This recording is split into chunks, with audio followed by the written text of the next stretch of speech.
Hello, fam. What's going on? Are you ready for nuclear annihilation? People have been contacting me today. Well, one person contacted me and asked me if I thought nukes were real because they were worried about getting nuked. I was like, getting nuked would be awesome. I don't know what people are worried about. Death is amazing. Let me tell you. A nuclear death is even more amazing. We'll just, finally we get our chance. But I don't know about nuclear bombs. I really don't. But Russia, I have a story today. They've got their super hypersonic missiles. Tim G says, Nate, you should have taken my advice and left the States. You still have time, but not much.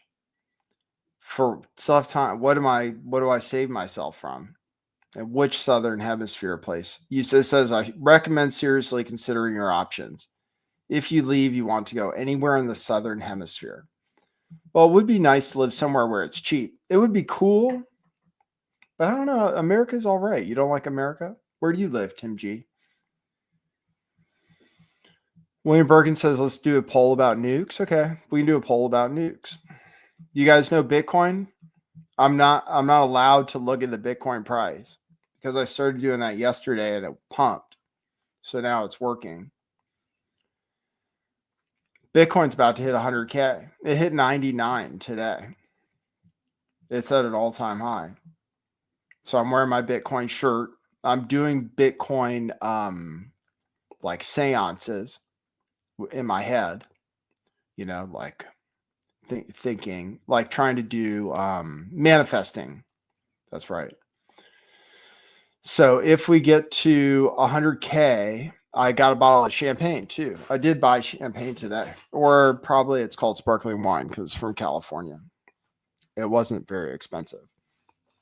I didn't get Veuve Clicquot, which I was thinking about getting, but it was like $80 a bottle, and I need to save. That's the thing. Bitcoin it teaches you to be frugal because you could drink that $80 bottle of champagne, or you can get the Cooks for $6. Glug that shit down, and then you have $74 to buy Bitcoin with, which gives you pleasure in the end. Yeah, it gives you pleasure. That's why people look at charts. It's a drug, actually. So let me run a poll on nukes. I'll do that now. Thank you. Thank you for joining me today. It's a beautiful day. So let me know. You guys have to let me know if Bitcoin pumps. And then I don't even know what my other cryptocurrencies are doing. I haven't even looked. I'm not allowed to look unless I get a notification and I can click on it. And I did get a notification from Coinbase today. Or if somebody tells me it's okay, I can look at what people tell me. It teaches me to be more social. Looking at charts is antisocial. And a lot of men do it. But if I were to do that, I'd just be looking at them every day because it's just going to go up. I mean, 100K is nothing.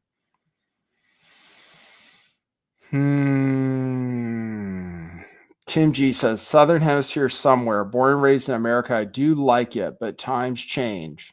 It's best to adapt to those changes. USA is in big trouble, unrecoverable trouble.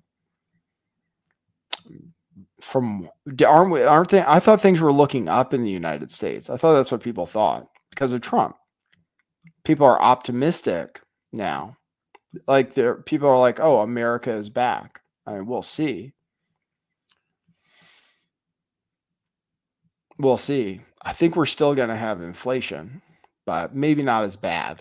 So people will put up with it. But I don't know. We'll see. We'll see if people are happy with the Trump administration. I think America is okay. It's just very expensive to live here. Well, in this particular portion of it. But I don't know where else to go where the weather's so nice. I really don't. I don't know anywhere with weather like this. And I don't know. Maybe I'm just a pussy. I like nice weather. All right. I am going to set a poll. Are nukes real? That right? Is that what I'm going to ask? Start a poll. Are nukes real?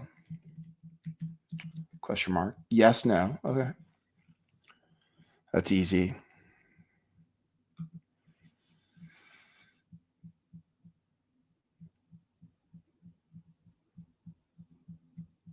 Memlancy says all California has is weather. It has nice scenery too. And animals. Animals are nice here. We have cows out here. And then we grow a lot of shit. We grow all kinds of shit in that valley area, which isn't that nice. Bro, I wouldn't want to live there. It gets very hot. And it smells.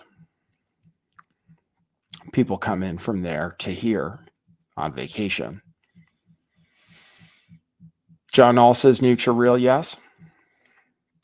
I don't know. I'm not sure. They could be. I mean, there's seismic activity and stuff, and North Korea is testing them, right? They're worried Iran is going to get them. Israel supposedly has them. So, yeah, I guess they probably are. But I don't think we used them in Japan. That's all. I just don't think we used them in Japan. That's all. I don't know if anybody's going to use them. Putin used an ICBM of some sort, although they're calling it an IRBM. Interregional ballistic missile, I believe, something like that. Or intermediate range ballistic missile, maybe that's what it stands for. Something that can hit Europe, I believe. And then I guess it's hypersonic, or it had hypersonic missiles on the ICBM, which we can't defend. But they have weapons that are more advanced than we can do anything about. So it's exciting. I mean, it's like really a genius move. Like Biden said, oh yeah, use those weapons. We have to actually fire them, apparently. Like U.S. military people have to operate those things. So of course he thinks it's us attacking him. Makes sense. Putin isn't unreasonable. I listened to his speech today. I would play it for you, but it's in Russian. Yeah, it's kind of boring.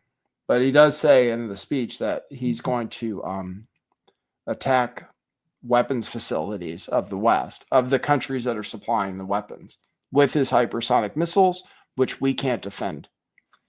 But, we can't do anything about. And then he said he's going to call ahead, though, in his speech, which I'm not playing for you, I don't think. I have some David Sachs, or what's his name? Not David Sachs. He's the Trump guy. Jeffrey Sachs. Jeffrey Sachs, I have like 3 clips from him. I guess he's been doing the rounds. He's interesting. I have a little thing about the bathroom transgender thing. Okay, I have Putin. I have some Russian propaganda, which is funny. Oh, Milo has some stuff to say. He was just on Tim Pool. He says Laura Loomer isn't Jewish, which I think Laura Loomer denies. I saw her saying that she was defamed on Tim Pool. She couldn't believe Tim Pool would have Milo on. So Milo's back.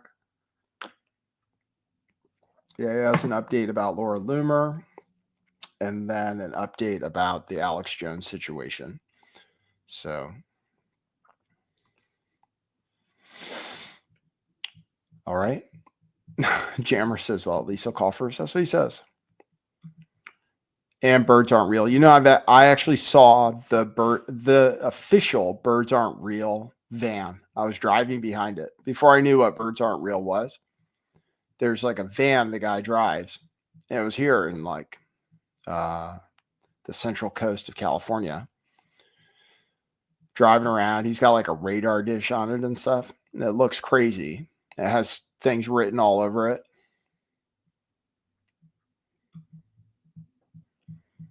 All right, you ready? Are you ready? So if we get to 100K, we'll break out the champagne today. But we're still saving some money because it's going to go up more, I think. Okay, cue musical intro.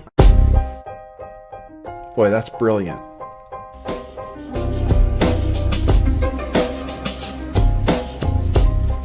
I do think some things in the world are real. Like you guys. You guys are real. Most of you. Most of my listeners, I think, are not just in my head. I think I have the metrics to prove it. You've taken a leap of faith today. What is that sound? And I apologize if you take offense. I'm a little offended myself. Welcome to our show. Welcome to the future. What it is, joining you live from sunny California. It's a beautiful day today. I'm your host, Nathan Stoltman. And I bring you the news, the real news.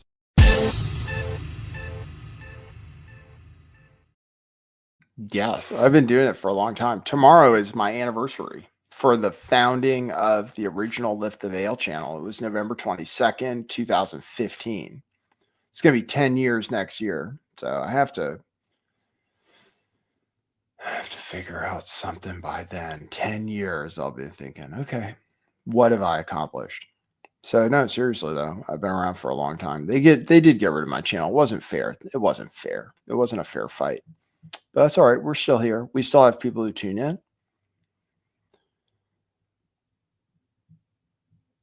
Jammer says I was around then. Really? I was famous back then. Back then they'd be like, oh my God, lift the veil. Now it's like all the young people come up.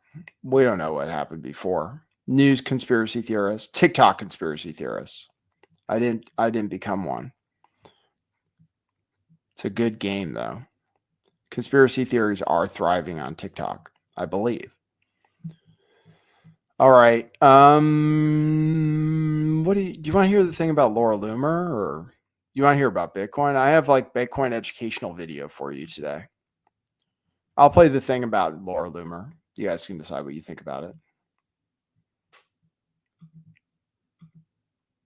You ready? So I don't know whether to believe Milo or not, but it is interesting. Laura Loomer is not Jewish. That would be really funny. So here's his story. It's a little bit long. Ye got a bit spooked about blowing his relationship up forever with Trump. So I kind of took the fall for it. I fell on my sword and I said, it was me. I was trying to like get back at Trump for like not recognizing me after the election. It was a very plausible lie because I did kind of feel like that, and I said, I took the rap for it. But the real story is that Ye asked me like, what's going to really leave a dent? What's going to leave a mark? And I'm like, I don't know, take Fuentes. That'll do it. So anyway, but this poor woman, Karen Giorno, who I know is, she's basically the person you call in Florida if you want to get somebody who's not in the usual Mar-a-Lago circle into the circle and sort of smoothly move through that environment, right? So I called her and I said, could you pick up Kanye West at the airport and like drive him to dinner? And I didn't tell her that Nick Fuentes was in the car. And so anyway, there's a lot more to that, and I'll leave it for. Can I follow up with you something on there, because it's sort of like in this quote. But first, they wanted to personally thank Milo for helping with the campaign smear once useful idiots and no longer Trump allies. Isn't it odd, because it sounds like you brought Nick Fuentes to the dinner and you're taking care of a problem that you helped make for Trump? That's probably true. Although what it's like, thanks for taking out the garbage that you threw in my campaign. Well, it was nice enough for them to call and say thank you. But what they're really talking about, you must really hate me. What they're really talking about was Laura Loomer. Can you talk a Laura little bit Loomer, Laura Loomer. Why was she brought in? Of course, to begin with, completely insane. And Laura was brought on into the campaign by Jason Miller, who is that sort of frog-faced, useless frogs bag of never mind. But Jason Miller has done nothing but make it more difficult for Trump to win since he was brought into the inner circle. But he's either got something on Trump or he brings money in. I don't know which one it is. Nobody does. But Jason Miller and Boris Epshteyn, who's the head of Trump's legal team, these are the two guys who were kind of like, oh yeah, Laura Loomer, maybe Laura Loomer. And so she gets on the plane, and then Laura Loomer claims to a bunch of people in Palm Beach, all of her friends around in Miami, that she had performed family friendly. Huh? Family friendly. Lewinsky. I was going to say a sex act. There you go. She alleged this. She alleged to people she was spreading those. I love you and I try to take care of you. And do you know how difficult it is for me to talk like this on your show? Do you know how hard this is? A members only show. Yeah, I'll say we'll go off or whatever it is. I can't. It's been so long since I had sex. I did it the wrong way. I did it like that. It's just completely wrong.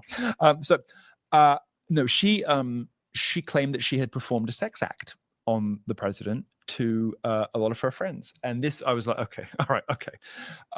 So I got a call from somebody. And they said, we need to get rid of her. The president wants to get rid of her, but he doesn't want to be the one to do it because she's crazy. So we don't want her turning on the president because so many people, so many followers and everything. So my job was to bring things about Laura to light that made her ineligible to be on the plane and around the president's circle. So for instance, she's not Jewish, she made it up. A friend of mine was there when she did it. She ordered a Star of David necklace off the internet what, she could be ruder about Jews in a I got bored by him. Laura Loomer, he says she's not Jewish. This goes on for a long time. I played it for a long time, 3 minutes and 30 seconds almost. Sorry.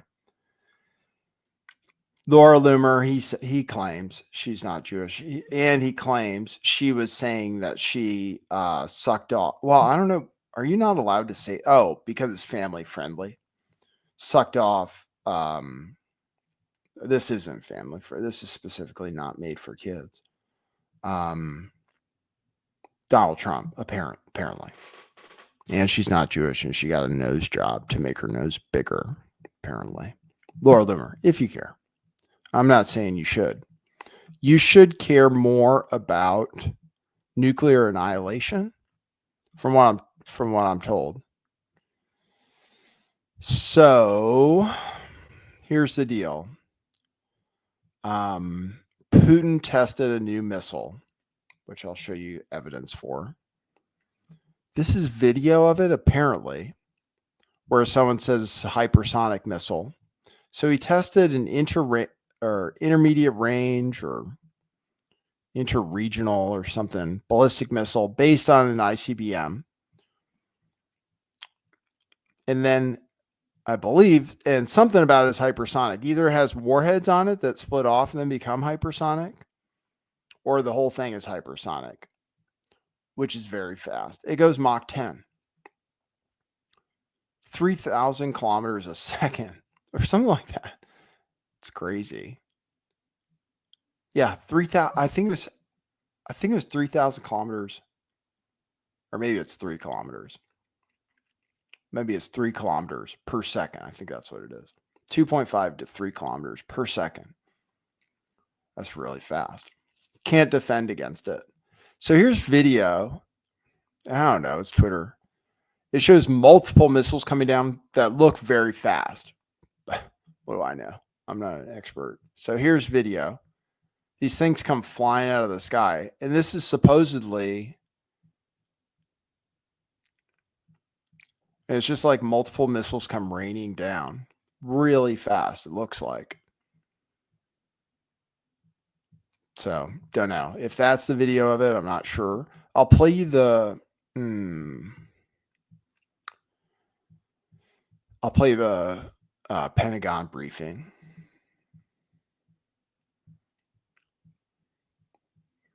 Mess one, thanks for that. We'll get you off in time. Let's see. I'll show you this.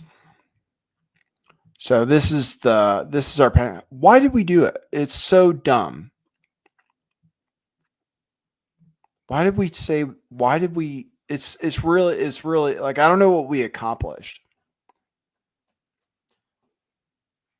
Now they're just hitting Ukraine harder. And they're going to attack us too for sending them the weapons. So and they have weapons that are more advanced than anything we can defend against. Hypersonic. William Birkin, is that right? It's an ICBM that splits into several other warheads. Yeah, I read something about that. I couldn't get it clearly. Even Putin doesn't make it clear. But yeah, I read something where it was like carrying multiple supersonic missiles. And maybe that's why that video looks that way, where it's like many raining down. Just not sure. But anyway, it's technology we have no defense for. And we can't even match it. We don't even have hypersonic missiles yet. So we just have those stupid missiles Ukraine now can fire, or we fire into Russia, which they can just shoot down with their very advanced, most advanced in the world missile defense system.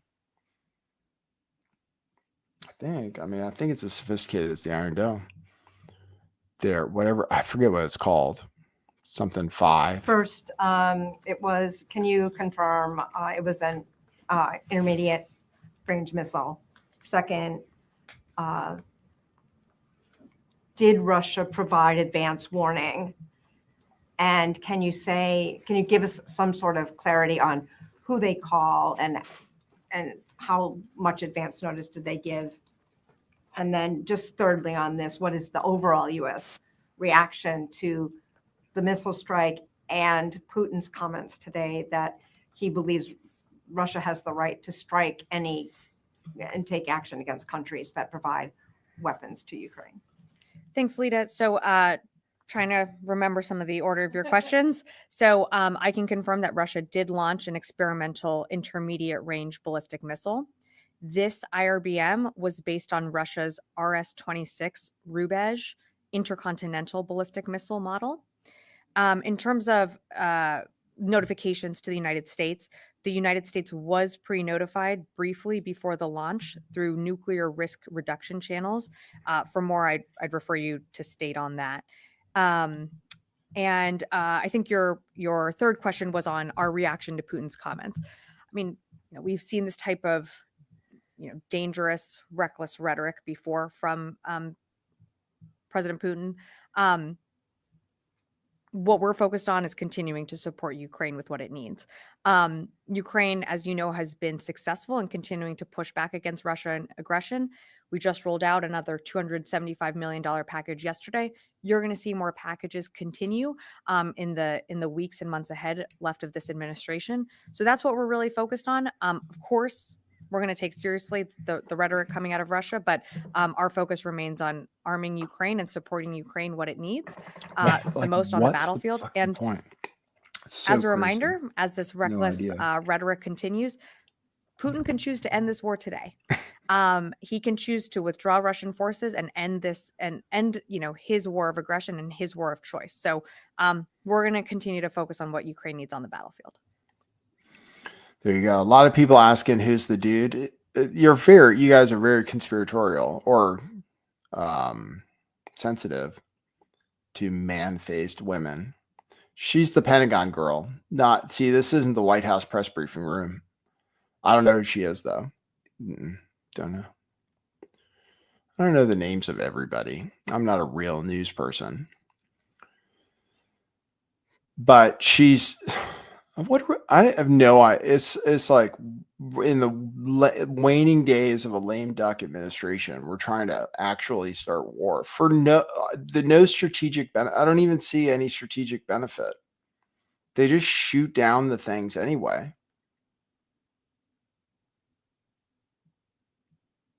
So, like, what did we gain? That's what I don't understand. They were begging us.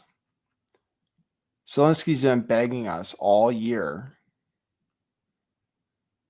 to be able to shoot these things into Russia like it was going to, end the conflict or something. What does Russia care? They got weapons that. So they're showing off. They're like, okay, this is what we can do. They showed it off in war. It's like, we're going to use these to shoot at you. Probably the UK, I guess, if it's in intermediate range and not intercontinental. But I don't see why. They have ICBMs. They don't even need to test those. So I don't know. It's weird. I don't know clearly which part of it was hypersonic. But there was something about hypersonic. Because this mentions it. Okay, so here's Putin. You have to read subtitles. where he threatens to strike NATO bases, which I guess could be UK, Germany. I'll set a goal. We have so many people here. Hey, everybody's here. 50-50 nukes are real, you guys. No, I'm 50-50. Well, I don't know. I don't know for sure.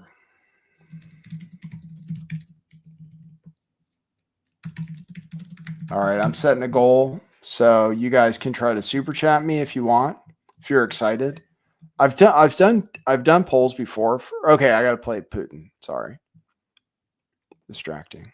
I set a goal, $5 super chats. That's it in 30 minutes. If you want to, and then I'll praise the chat. Okay, here's Putin. Напомню, Россия добровольно в одностороннем порядке взяла на себя обязательство не развертывать ракеты средней и меньшей дальности до тех пор, пока американское оружие подобного рода не появится в каком-либо регионе мира. Повторю, испытания в боевых условиях ракетной системы «Орешник» проводятся нами в ответ на агрессивные действия стран НАТО в отношении России. Вопрос о дальнейшем развертывании ракет средней и меньшей дальности будет решаться нами в зависимости от действий США и их сателлитов. Объекты для поражения в ходе дальнейших испытаний наших новейших ракетных комплексов будут определяться нами, исходя из угроз безопасности Российской Федерации. Мы считаем себя вправе применять наше оружие против военных объектов тех стран, которые позволяют применять свое оружие против наших объектов. There you go. So that's him saying it. He would strike us, and it's up to us, like what we do next. So that's nice of him. He gives warnings. He seems like a reasonable guy. He says he's not going to nuke us or anything. That was just to, get people worried. Oh, but they do put out funny stuff. Here's like, this is what they're showing on RT, I guess. They show this propaganda. It's pretty cool of like their weapon system and what they can do. So they have this underwater drone, which can deliver 100 megatons, apparently. So I'll show you. I'll just show you that video. You see if you think it's funny. I think it's kind of funny. I appreciate propaganda. Российский подводный робот-беспилотник «Посейдон». Он приближается к цели на километровой глубине со скоростью 200 км в час. Like fancy graphics Нет and stuff. никакого способа остановить этот подводный дрон. Боеголовка на нем мощностью до 100 мегатонн. Взрыв этой термоядерной торпеды у берегов Британии поднимет гигантскую волну цунами высотой до 500 метров. Такой водяной шквал является еще и носителем экстремальных доз радиации. Пройдя над Британскими островами, он превратит то, что от них, может быть, еще и останется, в радиоактивную пустыню, надолго непригодную хоть для чего. That's a video. I like it. I like that. And then I don't know if they expect people in the UK to see it. It's like, we will destroy the entire country. They will regret. Okay, this I saved this for some reason. Oh yeah, this is Jeffrey Sachs. Explain why he's sympathetic to Russia, I believe. So I have a few things with this guy. So I'll play it for you. This is why we're sympathetic to Russia, I think. You seem very reliant on accepting Putin's worldview rather than perhaps the stark reality of the barbarism with which he's executed this war. Yeah, maybe because I know too much about the United States, because the first war in Europe after World War II was the US bombing of Belgrade for 78 days to change borders of a European state. The idea was to break Serbia, to create Kosovo as an enclave, and then to install Bondesteel, which is the largest NATO base in the Balkans, in the Southwest Balkans. So the U.S. started this under Clinton, that we will break the borders. We will illegally bomb another country. We didn't have any UN authority. This was a, quote, NATO mission to do that. Then I know the United States went to war repeatedly, illegally, in what it did in Afghanistan, and then what it did in Iraq, and then what it did in Syria, which was the Obama administration, especially Obama and Hillary Clinton, tasking the CIA to overthrow Bashar al-Assad, and then what it did with NATO illegally bombing Libya to topple Muammar Gaddafi, and then what it did in Kiev in February 2014. I happened to see some of that with my own eyes. The U.S. overthrew Yanukovych together with right-wing Ukrainian military forces. We overthrew a president. And what's interesting, by the way, is we overthrew Yanukovych the day after the European Union representatives had reached an agreement with Yanukovych to have early elections, a government of national unity, and a stand down of both sides. That was agreed. The next thing that happens is the opposition, quote unquote, says we don't agree. They stormed the government buildings and they deposed Yanukovych. And within hours, the United States says, yes, we support the new government. It didn't say, oh, we had an agreement. That's unconstitutional what you did. So we overthrew a government, contrary to a promise that the European Union had made. And by the way, Russia, the United States, and the EU were parties to that agreement. And the United States, an hour afterwards, backed the coup. Okay, so everyone's got a little bit to answer for. In 2015, the Russians did not say, we want the Donbass back. They said peace should come through negotiations, and negotiations between the ethnic Russians in the east of Ukraine and this new regime in Kiev led to the Minsk II agreement. The Minsk II agreement was voted by the UN Security Council unanimously. It was signed by the government of Ukraine. It was guaranteed explicitly by Germany and France. And you know what? And it's been explained to me in person. It was laughed at inside the US government. This is after the UN Security Council unanimously accepted it. The Ukrainians said, we don't want to give autonomy to the region. Oh, but that's part of the treaty. The US told them, don't worry about it. Angela Merkel explained in Die Zeit, in a notorious interview after the 2022 escalation, she said, oh, you know, we knew that Minsk II was just a holding pattern to give Ukraine time to build its strength. No, Minsk II was a UN Security Council unanimously adopted treaty that was supposed to end the war. So when it comes to who's trustworthy, who to believe, and so forth, I guess my problem, Piers, is I know the United States government. I know it very well. I don't trust them for a moment. I want these two sides actually to sit down in front of the whole world and say, these are the terms. Then the world can judge, because we could get on paper clearly for both sides of the world, we're not going to overthrow governments anymore, the United States needs to say. We accept this agreement, the United States needs to say. Russia needs to say we're not stepping 1 foot farther than whatever the boundary is actually reached. And NATO's not going to enlarge. And let's put it for the whole world to see. You know, once in a while, treaties actually hold. There you go. So that is some education about the Ukraine conflict from Jeffrey Sachs. I have more stuff from Jeffrey Sachs. Somebody mentioned Netanyahu.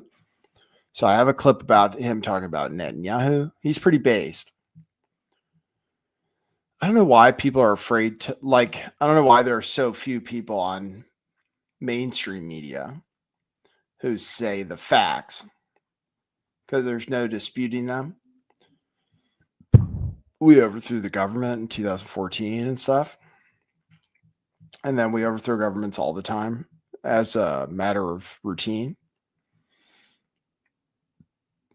And we're mad at Russia for the way they're doing this war, where they haven't killed that many civilians, especially compared to Israel. Israel just kills everybody.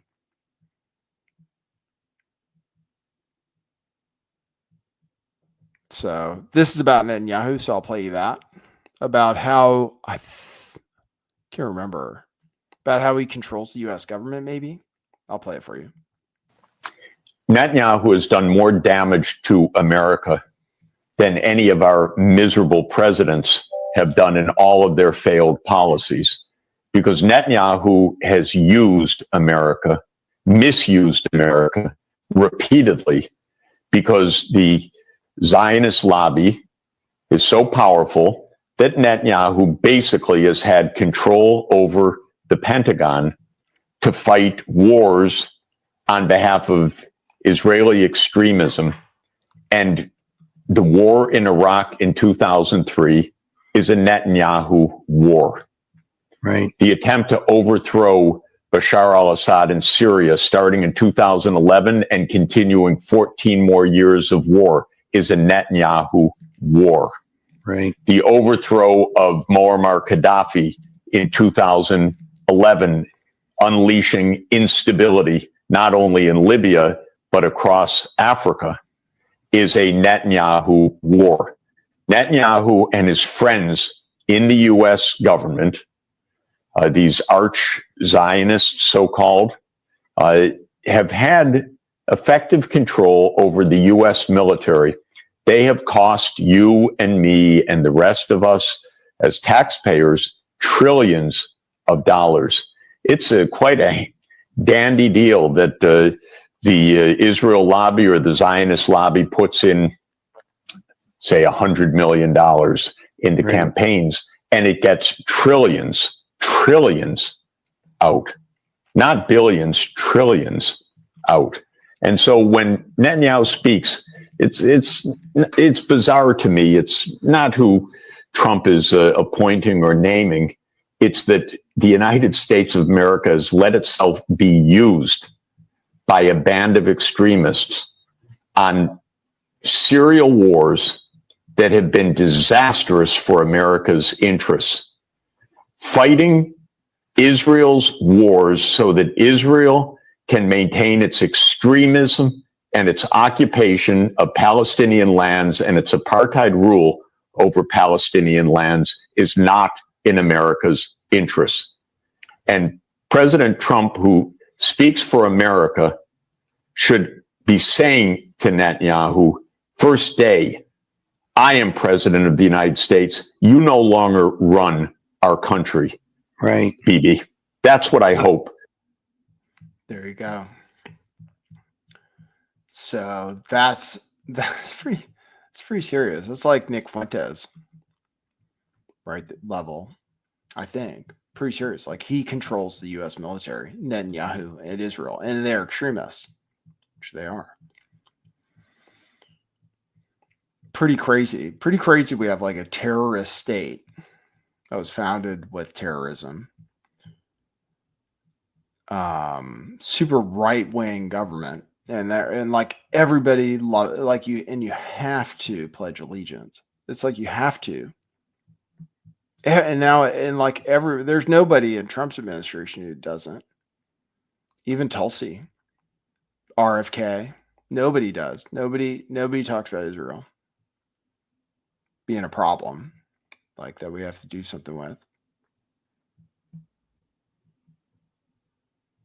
Oh, I didn't mention you guys about Gates stepping down. I could have led with that story. All right, I have one more clip from Jeffrey Sachs, Professor Jeffrey Sachs, about Joe Biden. Let's see. Thanks for tuning into the show. Thanks for participating in my Super Chat challenge. Exactly, no one. I'll play this clip for you. We are now actively engaged in attacking Russia because Putin's whole point, and it's a valid point, is that these weapon systems are under American control. So this is America fighting, shooting missiles into deep Russian territory. Right. Americans doing this. This is the point people need to understand. And the Russians said, if you do this, we are at war with you. Well, thank you, Mr. Biden. You do not have the constitutional authority for that. You may not have the mental competency for that. You certainly have not had any deliberations with the American people or with our representatives in Congress about this. And you reversed a decision from 2 weeks ago without any justification on your way out after your administration was repudiated. It's a disgrace. It is a disgrace. Thanks for the $2 super chat, super sticker. Unfortunately, stickers do not qualify as super chats in the super chat challenge that we do every show. And it has to be $5. It has to be $5. Sorry to say. You don't have to. Just buy some Bitcoin or something. Whatever. I don't care. I don't care about your money. All right. Let me see. I mean, I care about yours, Jammers. Thank you very much. See other people I don't care about. I have Bitcoin news. Okay, I have. Let's see what else I have. This is a shorter show today, maybe. I'm going to show you argument on Fox News about the bathroom. So we have this trans woman who got elected to Congress in Joe Biden's district from Delaware. And, M. Lansing says, put a link to your Buy Me a Coffee. Okay, I'll do that. And I'll prove that you said that. That's my link. It's buymeacoffee.com/lifttheveil. It's easy to remember. And then you can donate without the man stealing 30% from you. Well, without Google stealing 30%. Yeah, I used to do mostly Buy Me a Coffees, but people like the convenience of super chats. So I don't want to fight that. I don't want to fight it. Thank you, Potassium Iodide Fund. I know people really think they're going to get nuked.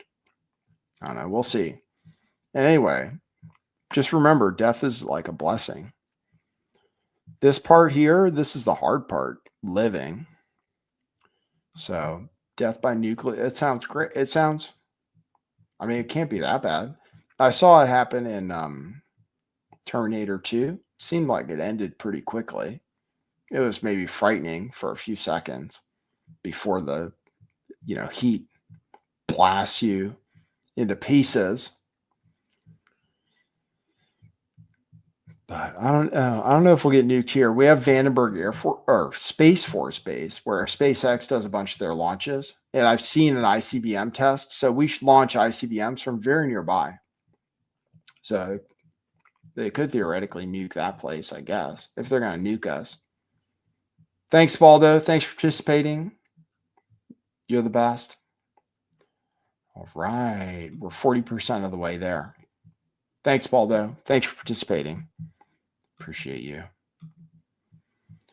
All right. Here's an argument about the bathroom. So they're having an argument about the bathrooms. Nancy Mace says, she wants to pass this legislation that says boys can't use the girls' room.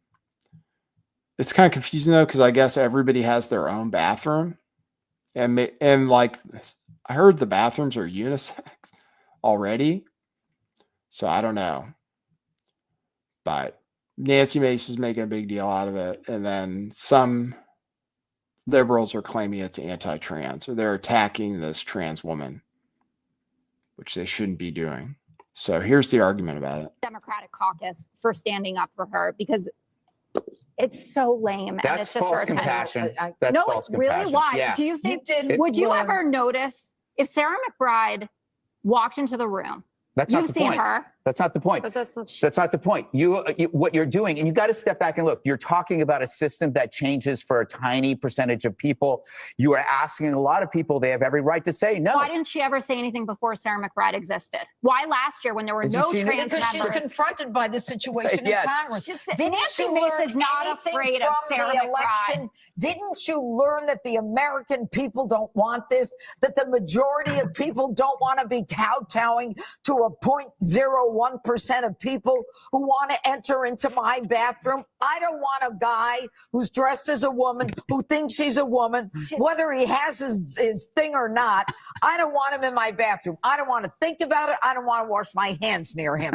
I don't want him in there. You know what? Get your own freaking bathroom. Go in She your has own her own unisex. bathroom. Go in your own unisex bathroom. She has but her own bathroom. Wait All a the minute. members Wait have a their minute. own All bathroom. members of what's the Congress have problem? their She said, own "I bathroom. use my own But you know bathroom." what? Good for Nancy Mace. Nancy Mace is doubling down and saying on all federal properties. And by the way, people like Seth Moulton, you know, we were giving him so much credit. Why did he wait until after the election to talk about the fact about men in girls sports? Why did he wait?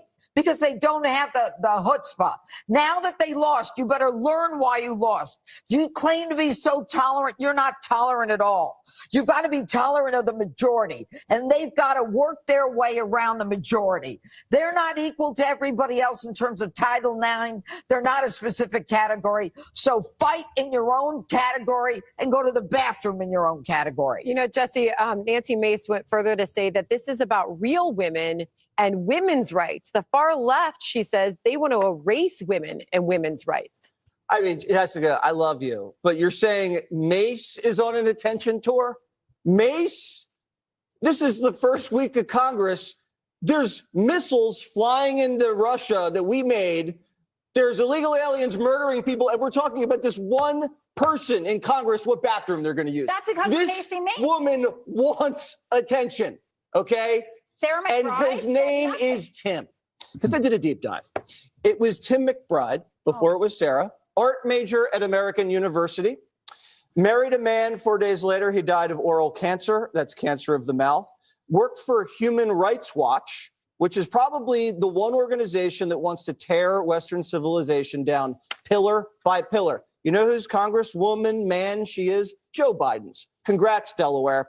So she comes in, she has her own private bathroom, and they have unisex bathrooms at the Capitol, and she wants to go in someone else's bathroom. She doesn't. Yet she doesn't want attention. This is all about attention. Even Fetterman offered to have her use his bathroom. In all of your research, did you happen to read her statement where she said, "I will respect the rules and I'm just here to do the work of the Delawareans"? Why didn't she say that on day one? What? She did. She never. It's because Nancy Mace made us stink about this, not because of Sarah McBride. I think there weren't any rules. That was the problem. Yeah, I agree. Okay.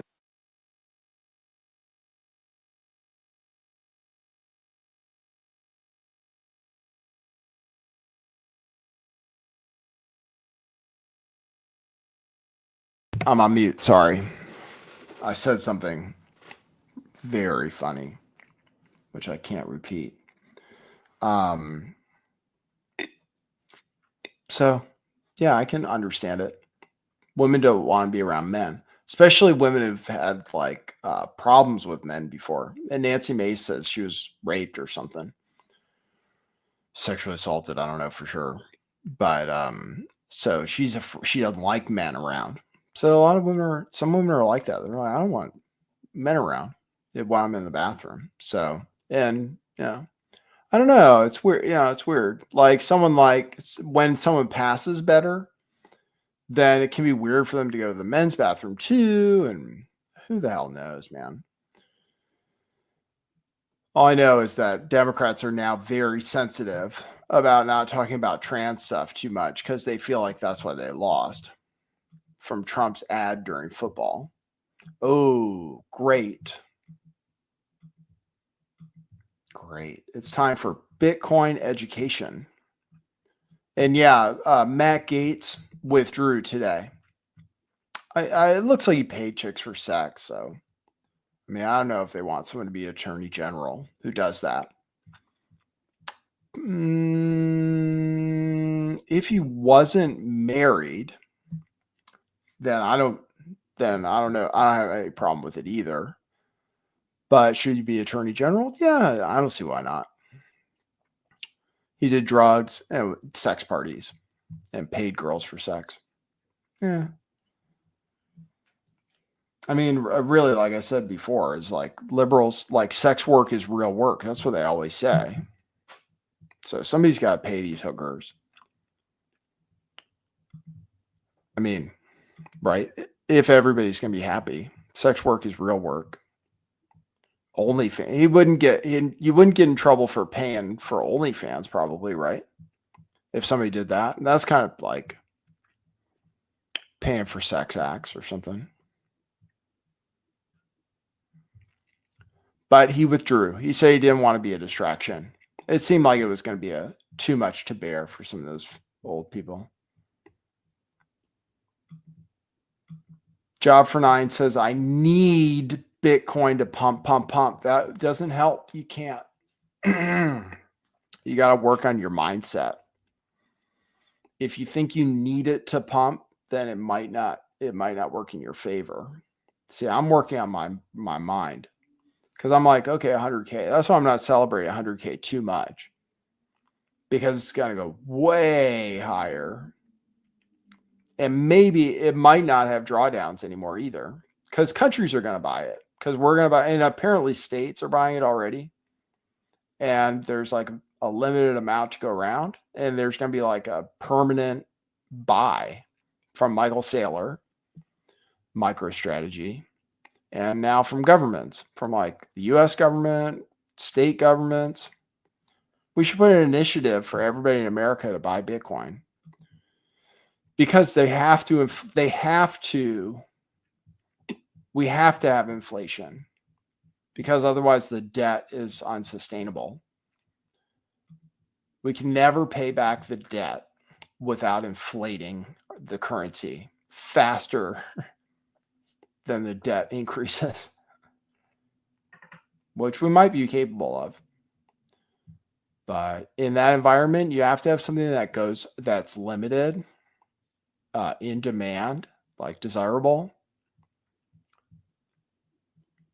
You have to have something that goes up in value. It could be stocks too, but you can't survive with dollars. You're just going to get poorer and poorer all the time, even if your salary goes up. You have to put money in something that appreciates with inflation, like real estate. Most people have real estate.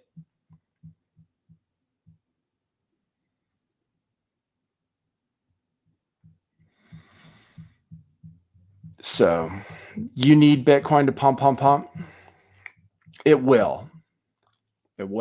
But it's important that you disconnect the part of it. You have to train yourself, because otherwise you get very emotional. You can get very emotional. People will be like, oh, it's falling. The price is falling. Somebody told me that the other day. So first they were like, do you think it's going to go down to 40 again? I was like, no, just buy it now. And then they bought it, and they were like, oh, I shouldn't have bought it at the top, because it went down from 92 to 87 or something. I was like, noob.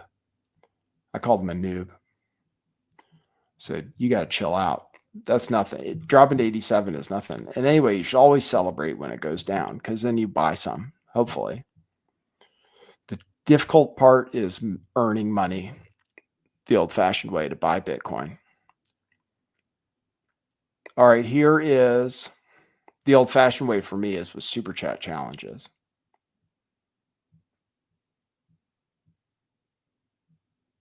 All right, so we're going to buy it for, apparently it's like confirmed, and Trump is going to hire a crypto czar or something.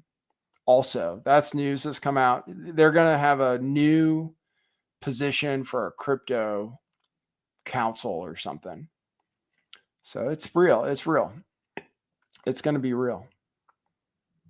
So just buy. You don't have to buy it all at once. Just buy some every day or something, or every week or every month, and hold on to it.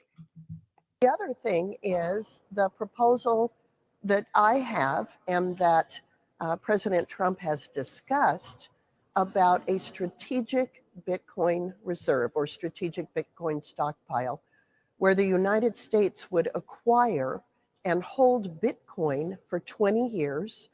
Because of the way that Bitcoin has been appreciating since inception, this would be an asset that could help shore up the US dollar as the world reserve currency and serve as a reserve that could be used to reduce the national debt significantly.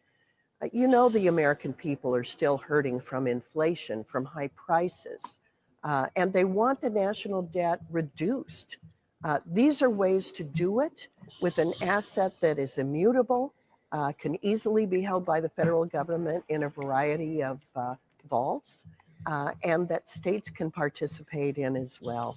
So this is the gold standard digital asset, and a strategic Bitcoin reserve is the way to embed it. You know, we got off the gold standard a long time ago. My question is how much you would spend tax dollars at a time when we're talking about trying to reduce costs.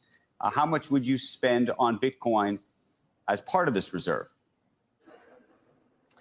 We wouldn't have to spend any new dollars. We have reserves at our 12 Federal Reserve banks, including gold certificates that could be converted to current fair market value. They're held at their 1970s value on the books, and then sell them into Bitcoin. That way, we wouldn't have to use any new dollars in order to establish this reserve. The United States already holds over 200,000 Bitcoin in the asset forfeiture funds. So that would be the initial source of Bitcoin. So no new money spent on this reserve. There you go. No new money spent. They're going to sell gold for it, which I think is a great idea. So we'll see if people are down for that. I think we should just print money and buy it. I mean, if I ran the federal government, I would just like print money to buy Bitcoin. And then the Bitcoin will skyrocket based on the money printing alone. And then the fact that you're doing it first. The price of Bitcoin goes up faster than you're inflating the currency.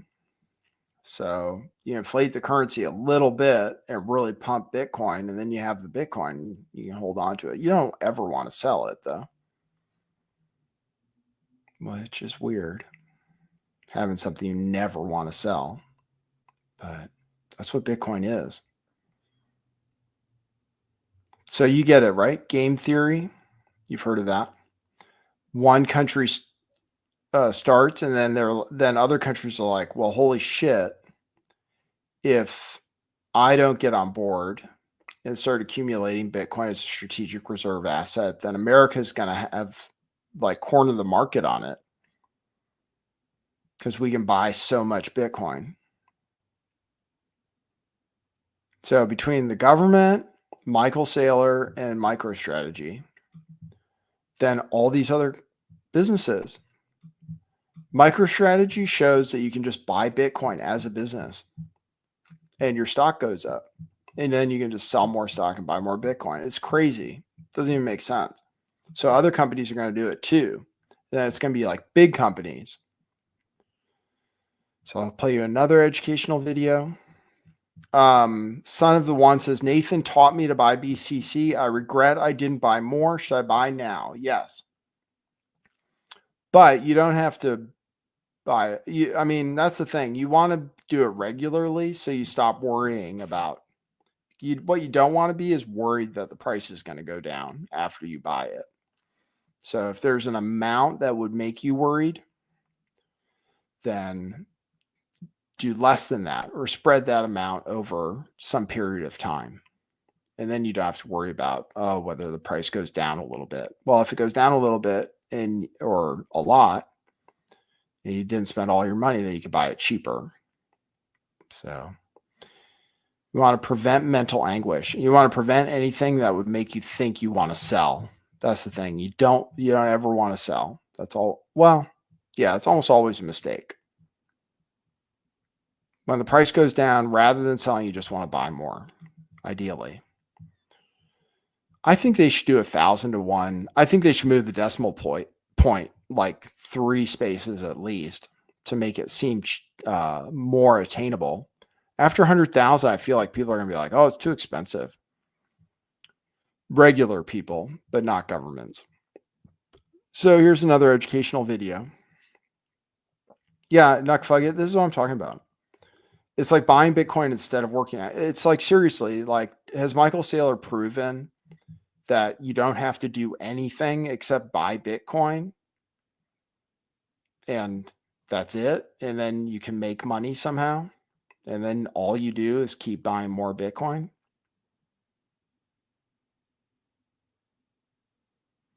It is. So that's what I was wondering. I was like, okay, if a company can do it, then can a person do that? But borrowing money, see, we don't get to borrow at the same rates. That's the thing. Michael Saylor can borrow at like 0%. So it seems worth it. If you can hold it for 4 years, I mean, no one's ever been down, ever, like someone said in the chat. Job for 9 says you're in to win it. Thank you. I think the super chat challenge ended. Let's see. Yeah, the timer ended before reaching the goal, but that's all right. Job for 9, thanks for the $5 super chat. Says I am in it to win it.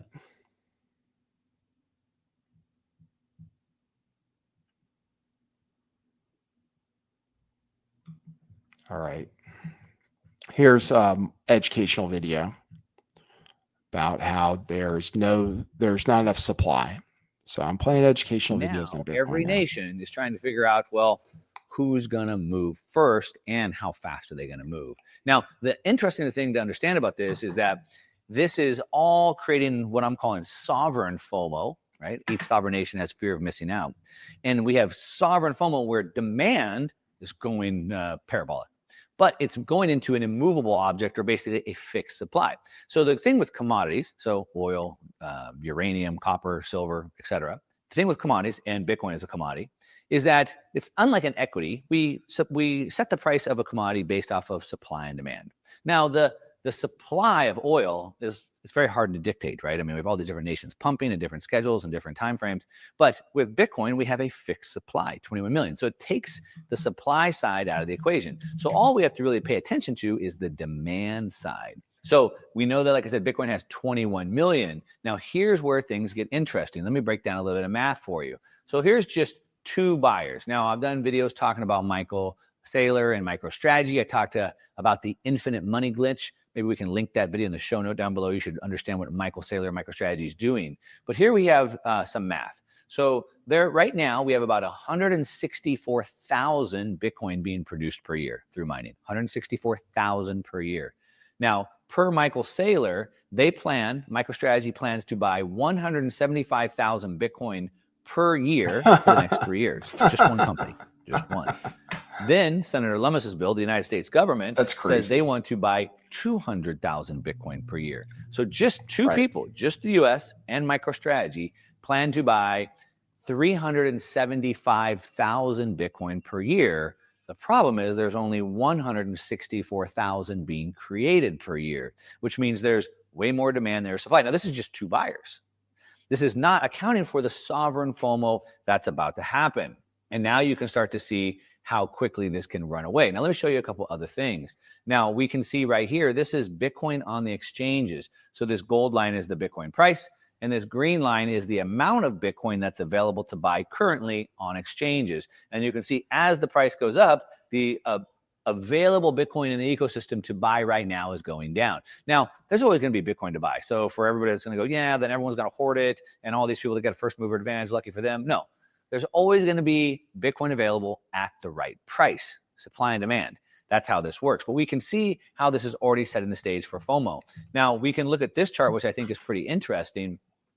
And this shows the amount of Bitcoin addresses that have at least 1 Bitcoin in them. And what we can see is there's about 1 million addresses, wallets, that have 1 Bitcoin in them. Now, let's think about this for a second. In the United States, there's about 22 million millionaires.